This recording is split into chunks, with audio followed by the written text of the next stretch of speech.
আল্লাহওয়ালাদের কয়েকটি ঘটনা।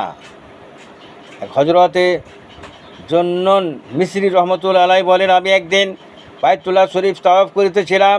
সমস্ত লোক অপলোক নেত্রী কাবা শরীফের দিকে দেখিতেছিল। হঠাৎ এক লোক আসিয়া এই বলিয়া দোয়া করিতে লাগিল, হে পরওয়ারদিগার, তোমার দরবার হইতে পলাতক আবার তোমার দরবারে ঝর্ণা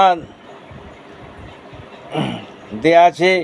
এই আল্লাহ, আমি তোমার নিকট ওই যে চাহিতেছি, যা আমাকে তোমার অধিকত নিকট ভর্তি করিবে। তোমার নিকট এমন ইবাদতের প্রার্থনা করিতেছি যা তোমার সবচেয়ে প্রিয়।